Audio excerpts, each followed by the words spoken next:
അന്നൊക്കെ മോളെ ഒരു പച്ചക്ക് ഒരാളെങ്ങനെ കൊല്ലാന്നൊക്കെ പറഞ്ഞല്ലോ. അന്നൊക്കെ മനസ്സ് വല്ലാത്ത മനസ്സ് തന്നെട്ടാ. ഒരാളെങ്ങനെ പച്ചക്ക് കൊല്ലാറ് അനക്കൊക്കെ ഉളുപ്പുണ്ട്. 18 വയസ്സായിട്ടുള്ളത് ഞങ്ങക്ക്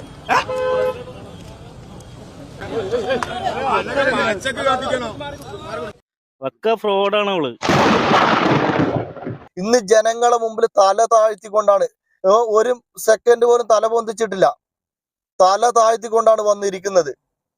മരണം വരെ ഇനി അങ്ങനെ തന്നെ ഇരിക്കണം അവക്ക്. നമ്മളിപ്പോ ഇവിടെ കണ്ടത് ജനങ്ങളുടെ പ്രതിഷേധമാണ്. അത് കൊല നടത്തിയ ഒരു പ്രതിയെ കൊണ്ടുവന്നപ്പോൾ ഉള്ള ജനങ്ങളുടെ പ്രതിഷേധം. കഴിഞ്ഞ മെയ് 18-ാം തീയതി കോഴിക്കോട് ചിക്വേക്ക് ഹോട്ടൽ ഉടമ സിദ്ദീഖ് എന്നാളെ ഡി കാസ റൂമിൽ വെച്ചിട്ട് ആഷിഖും ഷിബിലിയും ഫർഹാനെയും ചേർന്ന് കൊലപ്പെടുത്തി. അവിടെ തെളിവെടുപ്പിന് കൊണ്ടുവന്നപ്പോൾ ഉള്ള രംഗങ്ങളാണിത്.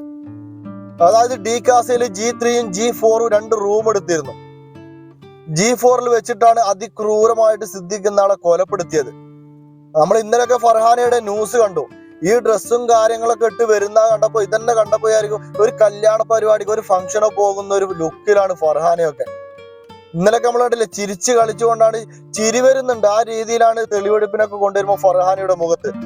ഇന്നലെ എന്നിട്ട് ഒരു ഉളുപ്പില്ലാതെ ഈ ഫർഹാന പറയുന്നുണ്ടല്ലേ, ഇത് ഞാനൊന്നും ചെയ്തിട്ടില്ല, ഞാനും ഒന്നും അറിയില്ല, ഞാൻ അവിടെ റൂമിലുണ്ടായിരുന്നു, പക്ഷെ ഒരു സംഭവങ്ങളൊന്നും ഞാൻ അറിയില്ല, ഇതൊന്നും ഞാൻ പ്ലാൻ ചെയ്തതല്ല, ഷിബിലിയാണ് ഇതിനെല്ലാം കാരണക്കാരൻ. അങ്ങനെ പറയുകയാണെങ്കിൽ ഈ ഫർഹാന പറയുന്നത് ഹണി ട്രാപ്പ് അല്ല. പിന്നെ എന്തിനീ സിദ്ദീഖിന്റെ റൂമിലേക്ക് വരുമ്പോ ഒരു ചുറ്റിക അവളുടെ കയ്യിൽ വെച്ചു?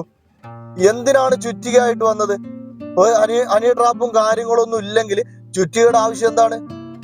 പിന്നെ എന്തിനീ 2 റൂം എടുത്തു? അതായത് G3-യും G4-ഉം 2 റൂം എടുത്തിട്ട് G4-ൽ വെച്ചിട്ടാണ് ഈ കുറ്റകൃത്യങ്ങളൊക്കെ ചെയ്തത്. അതിൽ അത്ഭുതകരമായ കാര്യം, G3-ലും G4-ലും റൂം എടുത്തപ്പോ G5-ല് ആളുകൾ താമസിക്കുന്നുണ്ടായിരുന്നു ആ സമയത്ത്. അതായത് ആ സമയത്ത് G5-ല് അത് തൊട്ടടുത്ത റൂമിൽ ആളുകൾ താമസിക്കുന്നുണ്ടായിരുന്നു. അവര് പോലും ഒരു ശബ്ദവും കേൾക്കാതെ എല്ലാം ആസൂത്രണം ചെയ്തുകൊണ്ട് ഇവരൊക്കെ ഇങ്ങനെ ചെയ്യുകയാണെങ്കിൽ, അതായത് ആ കട്ടിങ് മെഷീൻ കൊണ്ടുവന്നിട്ട് അതൊക്കെ അതുകൊണ്ടാണ് കട്ട് ചെയ്തത്. അതിന്റെ ശബ്ദം പോലും തൊട്ടടുത്ത റൂമിലെ ആളുകൾ കേൾക്കാതെ ഇത്രയും ആസൂത്രണം ചെയ്തിട്ട് ഇതൊക്കെ ചെയ്യണമെങ്കിൽ ഇവർ ആരാണ്? അവിടെ വന്ന് ഫർഹാന വന്നപ്പോ അവിടെയുള്ള ആളുകൾ പറയുന്നത് കണ്ടില്ലേ, നിനക്കൊക്കെ 18 വയസ്സായിട്ടുള്ളൂ, അതിന്റെ മുന്നിൽ നീ ഇത്രയും കാര്യങ്ങളൊക്കെ ചെയ്തു, നിന്നെയൊക്കെ പച്ചക്ക് കത്തിക്കണം എന്നൊക്കെ പറയുന്നത്. അതായത് ഇതൊക്കെ പറയാൻ കാരണം നമ്മുടെ നാട്ടിലെ നിയമങ്ങൾ അത്ര പോരാ എന്നുള്ളതാണ് മെയിൻ പ്രശ്നം തന്നെ. കാരണം നമ്മുടെ നാട്ടിലൊരു സ്ട്രോങ് ഉള്ള ഒരു നിയമം കാര്യങ്ങളൊക്കെ ആണെങ്കിൽ ആളുകൾ ഇങ്ങനെ പ്രതിഷേധിക്കൂല. നമ്മുടെ ഇന്ത്യ അല്ലാതെ വേറെ ഏതൊരു ഗൾഫ് കൺട്രിയിലെ കാര്യങ്ങൾ നോക്കിയേ, കൊലപാതകം വലിയ കുറ്റകൃത്യങ്ങൾ ചെയ്യുന്ന ആളുകളിലും എവിടെയെങ്കിലും ഇവിടെ ഒരാളുകൾ പ്രതിഷേധിക്കുന്നുണ്ടോ? അതിന്റെ ആവശ്യമില്ല. ഇവിടുത്തെ ആളുകൾക്ക് അറിയാം, ഇങ്ങനെ ഒരു തെറ്റ് ചെയ്തിട്ടുണ്ടെങ്കിൽ അതിന് തക്കതായ ശിക്ഷ കൊടുക്കണമെന്ന് ഇവിടുത്തെ ആളുകൾക്ക് ഇവിടുത്തെ നിയമം അറിയാം. നമ്മുടെ നാട്ടിൽ എന്ത് വലിയ പ്രശ്നങ്ങൾ നടന്നു കഴിഞ്ഞാലും ജനങ്ങൾ പ്രതികരിക്കുന്നത് നമ്മുടെ നാട്ടിലെ നിയമങ്ങൾ ആലോചിച്ചിട്ടാണ്. കാരണം നമ്മുടെ നാട്ടിൽ നിയമങ്ങൾ പോരാ, അത് മാത്രം ആലോചിച്ചിട്ടാണ് എന്തൊരു പ്രശ്നം കണ്ടാലും ജനങ്ങൾ തെരുവിലേക്ക് ഇറങ്ങിയിട്ട് ഇതുപോലെ പ്രതികരിക്കുന്നത്. നിങ്ങളൊന്ന് ആലോചിച്ചേക്കെ, ഇപ്പൊ നമ്മുടെ നാട്ടിൽ ഇതുപോലെ തന്നെ ഒരു കുറ്റകൃത്യങ്ങൾ നടത്തി ആ പ്രതിയെ കൊണ്ടുവന്നു, അതിന് തക്കതായ ഒരു ശിക്ഷ കൊടുത്തു, നമ്മൾക്ക് തന്നെ തോന്നും അതിന് അർഹതപ്പെട്ട ശിക്ഷയാണ് അത്. അതുകൊണ്ട് ഒരാൾ പോലും ജനങ്ങൾ തെരുവിലേക്ക് ഇറങ്ങൂല, പ്രതികരിക്കൂല, ഒന്നിനും നിൽക്കൂല. കാരണം ജനങ്ങൾക്കറിയാം അവൻ തെറ്റ് ചെയ്തിട്ടുണ്ട്, അതിന് തക്കതായ ശിക്ഷ കൊടുത്തിട്ടുണ്ടെന്ന് ജനങ്ങൾക്കറിയാം. അത് കൊടുക്കാത്ത കാലത്തോളം ജനങ്ങൾ ഇതുപോലെ തന്നെ പ്രതികരിക്കും.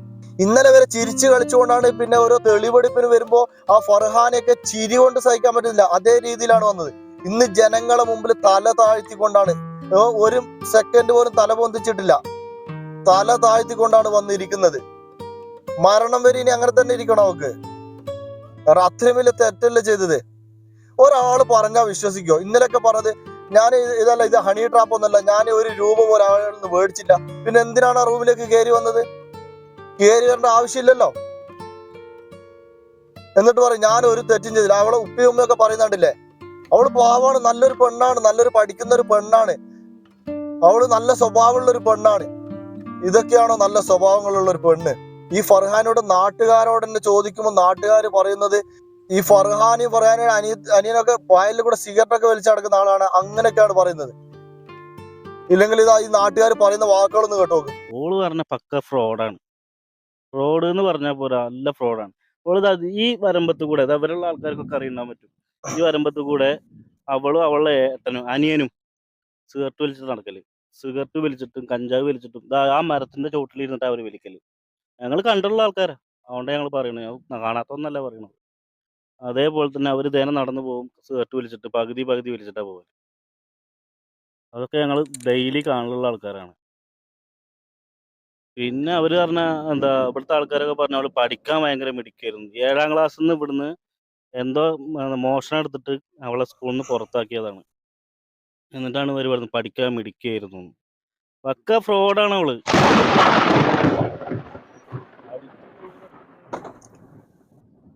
സത്യം തന്നെ കേട്ടോ, അത് മണറിയണ ആ ഗ്രൂപ്പ്.